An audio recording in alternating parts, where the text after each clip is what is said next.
Congratulations, you have just landed yourself at the best place for a how-to guide on how to build a timber frame stud wall. So we're going to build the shed first, and this is going to be a little how-to video on how to build a stud wall. Basically, you're going to come over, you're going to measure your base plate. So you take your measurement, go and cut that on the saw. Because we're going to build this wall on the floor, you're just going to do two top plate and base plate, obviously the same, because you're just going to want it all square, and then build it on the floor, and then we're going to stand it up and put it up.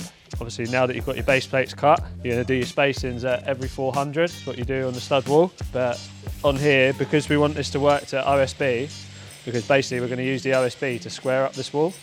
So as you can see here, I've put little marks where the OSB comes to. I've marked all my 400s on my first one, so they're all marked up. And then because this is going to be the same, I've squared my ends to make sure that they're both sitting in the same place. And now I'm going to follow my lines through onto my second piece of timber so that all our timber uprights are all in line with each other. So I've put an X here which shows where the timber is actually going to be, just to make sure you're on the right side of the line when you come to put the wall together. Right, so let's get this set up now for obviously putting the wall together. So I'm going to move the plate, stand it up. Just going to stand that there. So we've just stood the base plate and top plate up, and then put a timber in either end just to make sure you're roughly there or thereabouts as you're working along. Otherwise, if you don't put one in this end, this timber could be like that. So every time you're working along, you've got to keep moving the timber. So if you just put one in this end as well, then it just gives you roughly where you're at. Obviously leave a little bit of spacing so they're not tight as you come in, but that works nicely. Just going to nail the first upright in. So get that in line with your line there. Just push that down just to make sure these two are level together. And then once you're level and you're happy, just put a nail in. That's in, and as you can see there, it's just slightly off the line that I did, so just twist that so that you're back on your line, and then put your second nail in. I like to put 3 in, just to know that it's all nicely together. Some people will only do 2, but we're going to do 3. So if you haven't got a nail gun, you can screw it. We prefer to use nails because nails are a bit stronger. Right, you can start lining all them in now.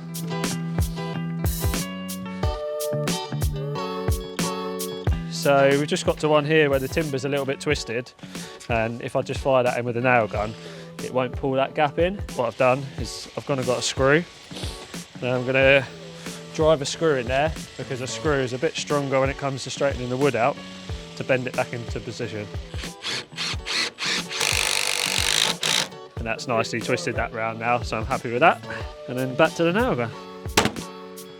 I've got to show you how to put the DPC on as well, because otherwise what will happen was the water will come through the brickwork and it'll end up laying on top of the timber, underneath the timber, and rotting the timber. Brad's going to come along there and you're going to tack that on, ain't you, Brad? Yeah, that's it. And that will stop any moisture, water, getting through there onto the timber and then rotting the building. Or you could use a staple gun and work along with a staple gun. Either's fine. Time you get plasterboard on it, cut the mumps, and all of a sudden you've got damp. That little thing there will stop you having dramas. A little detail, but very important not to miss it.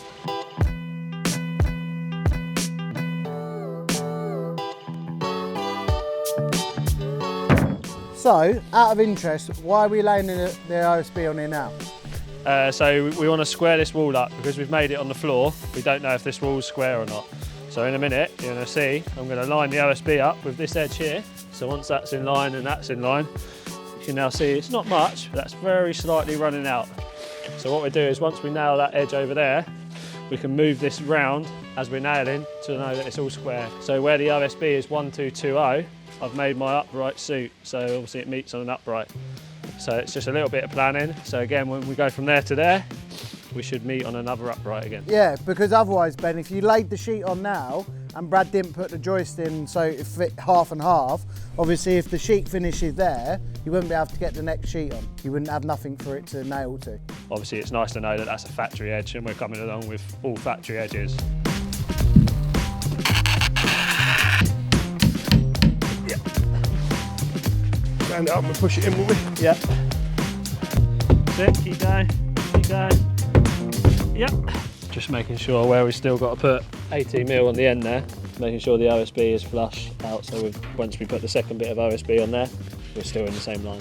You just got to keep all that sort of stuff. It's all right making them on the floor, but you've got to keep all that stuff in your mind, because obviously that's easy details to miss. So basically what we done, when we done the first one, we made this sheeting obviously a lot longer, so that basically when that bit of OSB goes on, that wraps round and then just fully weathered back into the back one as well. Keep that one nice and tight to the edge, so you haven't got too many folds going on. Yeah, so pretty good there. Getting to the third wall now, just putting in the strips for the cuts on the end. And then once we put these in, we'll be able to put the breather membrane on and get the third wall up. That is a perfect roll. Keep going. Kick yours in. Yeah, keep going. Keep going. Yeah, I just want to lean it back to make sure the DPC's there. Right, Happy? push it up, yeah. Pretty good there, Captain. She agreed, Jeff. Pretty good, Captain. That's fine there. 2105. As sheds go, that is it.